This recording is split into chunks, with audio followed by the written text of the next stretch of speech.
হামজা চৌধুরীর এই বিধ্বস্ত চেহারাটা এখন বাংলাদেশ ফুটবলের প্রতিচ্ছবি। হামজা হেরে গেছেন, সামিদ সোম হেরে গেছেন, হেরে গেছে গোটা বাংলাদেশ ফুটবল। তবে হংকং এর বিরুদ্ধে নয়, সবাই হেরেছে কোচ হাভিয়ের কাবরেরা এবং তার অদৃশ্য সিন্ডিকেটের বিরুদ্ধে। হাতে সেরা ফুটবলারদের রেখে কাবরেরা খেলাচ্ছেন তার পছন্দের ফুটবলারদের। মাঝ মাঠের ইঞ্জিন সামিদ সোমকে তিনি বেঞ্চে রাখেন, সেখানে দেশি সোহেল রানাই তার মূল ভরসা। জায়ান আহমেদের মতো তুখর উইঙ্গারকে শুরুর একাদশে না রেখে তিনি আস্থা রাখেন ফয়সাল আহমেদের উপর।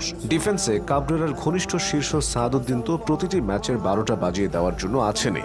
সব দেশের কোচরা চায় সেরা প্লেয়ারদের দিয়ে প্রতিপক্ষকে সর্বোচ্চ চাপে রাখতে, সেখানে কাবরেরাই শুধু ব্যতিক্রম। মাঝ মাঠের আরেক তারকা কাজেম শাহকে তো তিনি স্কোয়াডে রাখেননি। অবস্থা এমন যে কাবরেরা পারলে হামজাকে বেঞ্চে রেখে একাদশ সাজাতেন। হংকংয়ের বিপক্ষে বাংলাদেশ দল শেষ 20টা মিনিট নিজেদেরকে উজাড় করে দিয়ে খেলেছে। ফাহমিদুল ইসলাম, সামিদ সোম আর জামাল ভুইয়া মাঠে নামা মাত্রই দলটা হয়ে উঠেছিল অন্যরকম। লেফট উইংয়ে শেষ দিকে নেমেছিলেন জায়ান আহমেদ। অল্প সময়ে জায়ান হংকংয়ের রক্ষণভাগ কাঁপিয়ে দিয়েছেন। তার পায়ে বল যাওয়া মানেই অন্যরকম এক উত্তেজনা, আরো বড় কিছুর প্রত্যাশা। অথচ এই নান্দনিক ফুটবলটা শুরু হতে পারত ম্যাচের প্রথম থেকেই।